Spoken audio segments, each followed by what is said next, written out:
राधे राधे। जय श्री कृष्ण। भगवान लक्ष्मी नारायण की कृपा सब पर बनी रहे और सभी स्वस्थ और सुखी रहें, इसी मंगल कामना के साथ सुनते हैं आज के अध्याय की कथा। बोलिए श्री कृष्ण भगवान की जय हो। श्री नारायण जी कहते हैं, हे नारद जी, जब वह ब्राह्मण अंतर्ध्यान हो गए, तब श्री दुर्गा और महादेव शंकर जी ब्राह्मण की खोज करते हुए चारों ओर घूमने लगे। उसी समय पार्वती जी कहने लगी, हे विप्र, आप तो अत्यंत वृद्ध और भूख से व्याकुल थे। हे दात, आप ऐसी अवस्था में कहाँ चले गए हैं? हे विभो, मुझे दर्शन दीजिए और मेरे प्राणों की रक्षा कीजिए।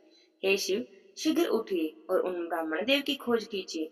वैष्णव मात्र के लिए उदास मन वाले हम लोगों के सामने आए थे। हे परमेश्वर, यदि भूख से पीड़ित अतिथि गृहस्थ के घर से अपोजित होकर चला जाता है, तो क्या उस गृहस्थ का जीवन व्यर्थ नहीं हो जाता? यहाँ तक कि उसके पितृ उसके द्वारा दिए गए पिंडदान और तर्पण को भी ग्रहण नहीं करते। अग्नि उसकी दी हुई आहुति, देवगण उसके द्वारा दिए हुए निवेदित पुष्प और जल स्वीकार नहीं करते। उस अपवित्र का हव्य, पुष्प, जल और द्रव्य सभी मथुरा मधुरा के तुल्य हो जाता है। उसका शरीर मल सदृश और स्पर्श पुण्य नाशक हो जाता है। अभी पार्वती जी विलाप करते हुए ऐसा कह ही रही थी कि तभी वहां पर आकाशवाणी हुई, हे जगत माता, शांत हो जाओ और मंदिर में पुत्र की ओर दृष्टिपात करो, अर्थात उधर की ओर देखो। वह साक्षात गोलोक पति परिपूर्ण परमात्मा श्री कृष्ण है और अपनी सुपन व्रत रूपी वृक्ष का सनातन फल है।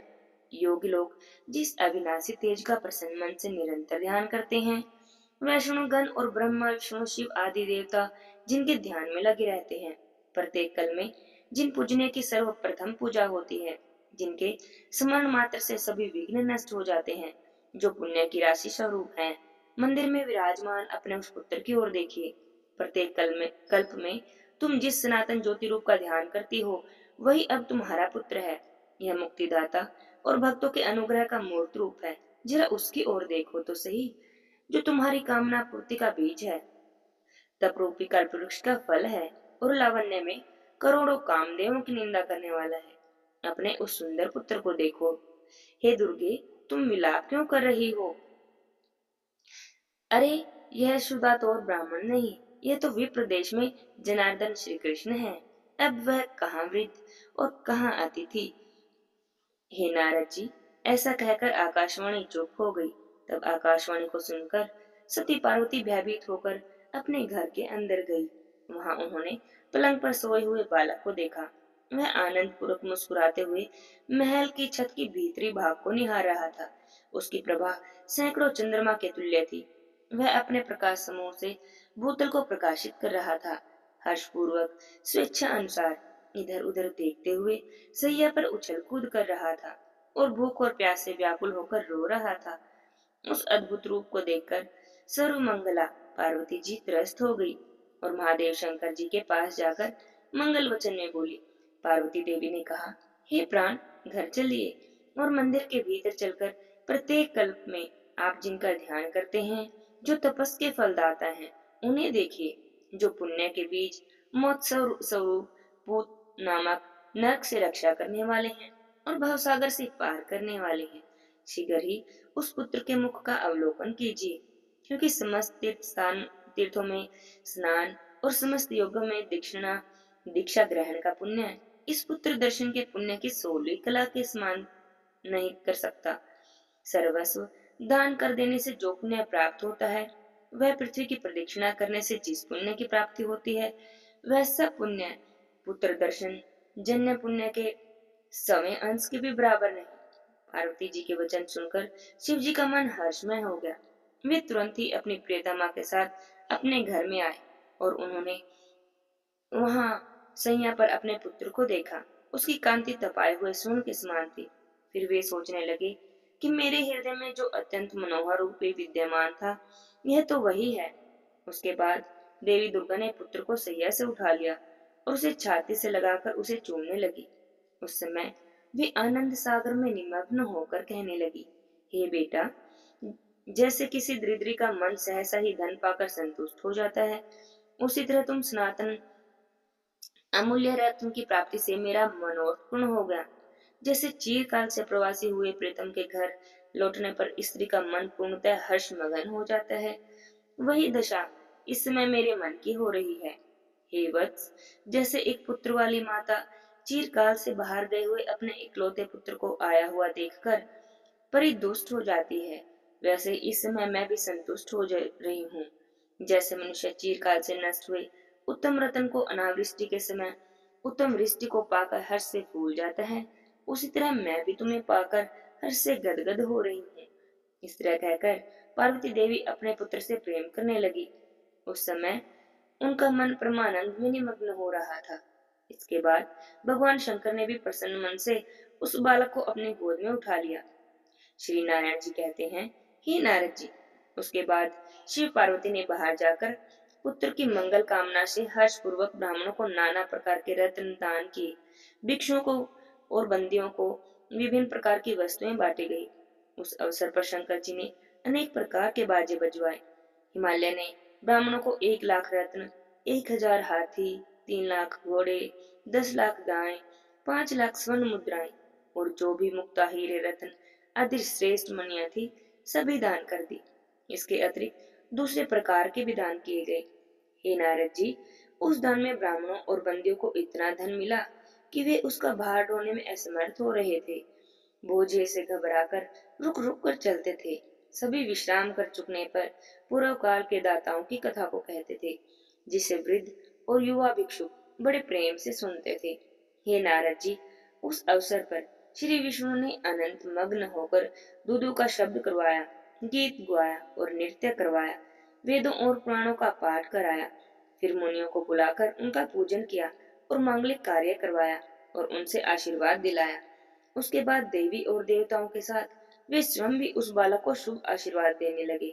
श्री विष्णु ने आशीर्वाद देते हुए कहा कि हे बालक, तुम दीर्घायु हो, ज्ञान में शिव के समान, प्रकाश के समान, कर्म में मेरे समान और संपूर्ण सिद्धियों के ईश्वर हो।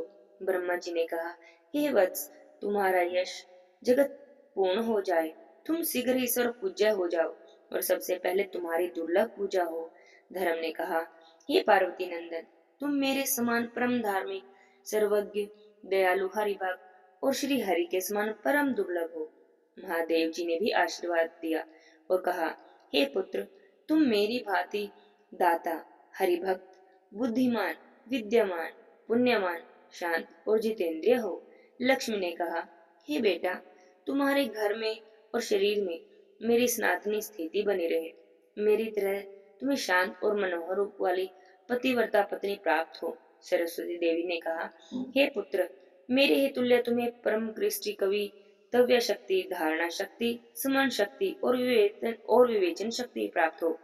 सावित्री देवी ने कहा, हे बेटा, मैं वेद माता हूँ, अतः तुम मेरे मंत्र जप में तत्पर होकर शीघ्र ही वेदवादियों में श्रेष्ठ और वेद ज्ञानी हो जाओ।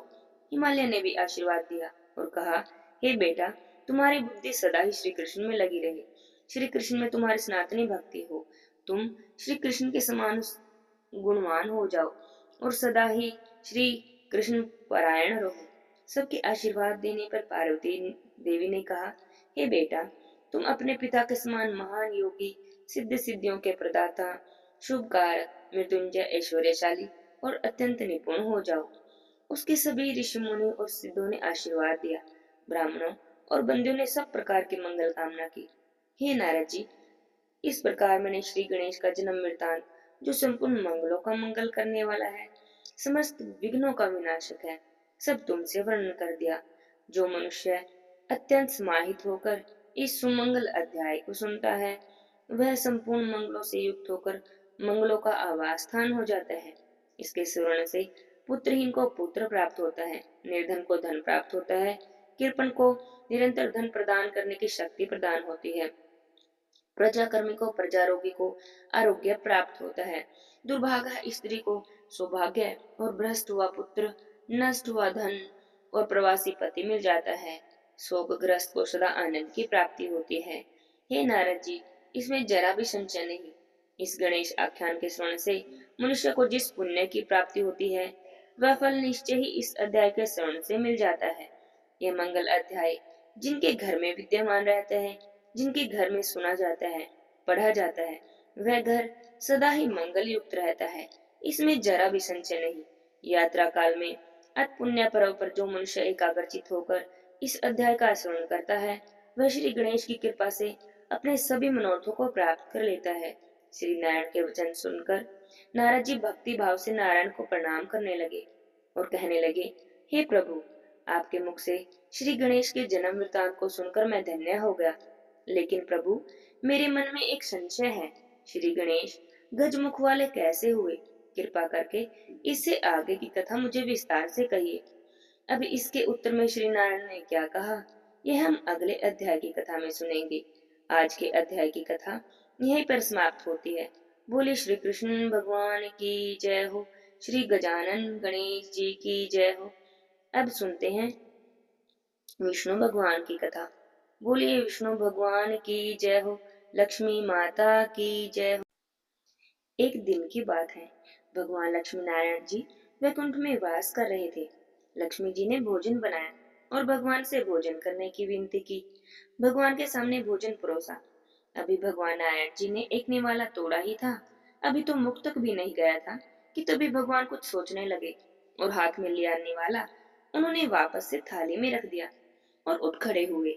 लक्ष्मी जी को यह देखकर बड़ा आश्चर्य हुआ और दुख भी हुआ कि मैंने इतने प्रेम से भगवान के लिए भोजन बनाया और भगवान ने भोग भी नहीं लगाया। तो वे पूछने लगी कि क्या हुआ भगवान, आप भोजन किए बिना ही उठ गए? क्या आपको भोजन पसंद नहीं आया या भोजन आपकी पसंद का नहीं है? तो नारायण जी बोले, नहीं देवी, ऐसी बात नहीं है। भोजन आपने इतने प्रेम से बनाया है और सारा भोजन मेरी भी पसंद का ही है, लेकिन मैं अभी भोजन नहीं कर सकता। मृत्यु लोक में अभी कुछ प्राणी भूख से व्याकुल हैं। उन्होंने 3 दिन से भोजन नहीं किया। जब तक वे भोजन ना कर लें, तब तक भला मैं कैसे भोजन कर सकता हूँ? यह सुनकर लक्ष्मी देवी थोड़ी चिंतित भी हुई और उन्हें क्रोध भी आया और कहने लगी, यह क्या बात हुई भगवान? अगर मृत्यु लोक में किसी ने भोजन नहीं किया है तो उसकी व्यवस्था आप बाद में भी तो कर सकते हैं। पहले आप तो भोजन कर लीजिए। तब नारायण जी बोले, नहीं देवी, ऐसा नहीं हो सकता। इस जगत के पालन का भार मुझ पर ही है और जब तक सब प्राणी भोजन ना कर लें, तब तक मैं भला भोजन कैसे कर सकता हूँ? यह सुनकर लक्ष्मी देवी को थोड़ा क्रोध आ गया। उन्होंने मन में निश्चय किया कि ठीक है, कोई बात नहीं, मैं कल देखूंगी। अब अगले दिन उन्होंने क्या किया कि एक स्थान पर गई। वहां पर कुछ चींटियां जमा हो रही थी। लक्ष्मी देवी ने बड़ी सावधानी के साथ उनमें से कुछ चींटियों को एक संदूक में बंद कर दिया और एक जगह छुपा कर रख दिया। जब शाम हुई तो उन्होंने फिर से भोजन परोसा। भगवान के सामने भोजन करने बैठे। भगवान ने निवाला तोड़ा और मुंह तक ले जाने लगे। फिर कुछ सोचा और सोचने के बाद निवाला मुंह में रख लिया और भोजन करके उठ गए। तब भगवान भोजन कर चुके तो लक्ष्मी देवी बोली, प्रभु, आज आपने अपना नियम तोड़ दिया। तो प्रभु ने पूछा, कौन सा नियम देवी? तो लक्ष्मी देवी बोली, भगवान, आपने तो कल कहा था कि जब तक सभी प्राणी भोजन न कर ले मैं भोजन नहीं कर सकता। लेकिन आज तो कुछ प्राणियों ने भोजन अभी तक नहीं किया है। कुछ प्राणी तो अभी भी भूखे ही हैं। जब नारायण जी लक्ष्मी देवी की बात नहीं समझ पाए तो उन्होंने कहा, देवी, अब आप साफ साफ कहिए, आप किसकी बात कर रही हैं? तब लक्ष्मी देवी उठी और उस संदूक को ले आई और भगवान के सामने खोल दिया और कहने लगी, भगवान, इन प्राणियों ने अभी तक भोजन नहीं किया है और आप भोजन कर चुके हैं। तो भगवान बोले, हे देवी, लेकिन इनका तो पेट भरा हुआ है और इनके मुंह में अभी भी भोजन है। तब लक्ष्मी देवी हैरान हो गई और कहने लगी, प्रभु, भला ये कैसे हो सकता है? तब उन्होंने भगवान को सारी बात बता दी कि मैंने तो इन्हें सुबह से एक संदूकची में बंद करके रखा है और इन्हें मैंने आज कोई भोजन भी नहीं दिया, तो भला ये भोजन कैसे कर सकती हैं? तब लक्ष्मी देवी ने ध्यान से चींटियों की तरफ देखा तो देखा सचमुच सभी चींटियों के मुंह में सफेद सफेद कोई चीज है। तो हैरानी से वे भगवान विष्णु की तरफ देखने लगी। तब विष्णु जी ने अपनी माया से पीछे का दृश्य लक्ष्मी देवी को दिखाया। तब लक्ष्मी देवी ने देखा कि जब वे संदूक में चींटियों को बंद कर रही थी, तब उनके तिलक पर लगे हुए कुछ चावल उस संदूकची में गिर गए और उन चावलों को खाकर ही चींटियों का पेट भर गया। अब तो लक्ष्मी देवी प्रभु के सामने हाथ जोड़कर मस्तक झुकाकर कहने लगी, हे प्रभु, आपकी लीला तो अपरंपार है। सच में आप सभी का ध्यान रखते हैं, सभी का पालन करते हैं। इस संसार में जो कोई भी पैदा होता है, उत्पन्न होता है, उसके रहने, खाने और भोजन पाने की सब व्यवस्था आप पहले ही कर देते हैं। तभी तो कहा जाता है, सुख हो या दुख हो, हमेशा अपने परमात्मा को याद करते रहो, उनका स्मरण करते रहो। कुछ लोग कहते हैं कि भगवान का स्मरण करने से तो परेशानियां भी आती हैं, तो फिर क्या फायदा भगवान का नाम लेने का। लेकिन भगवान अगर परेशानियां देते हैं, तो परेशानियों से निकलने का मार्ग भी तो भगवान ही दिखाते हैं। बोलिए विष्णु भगवान की जय हो, लक्ष्मी माता की जय हो। जय जय राधे श्याम।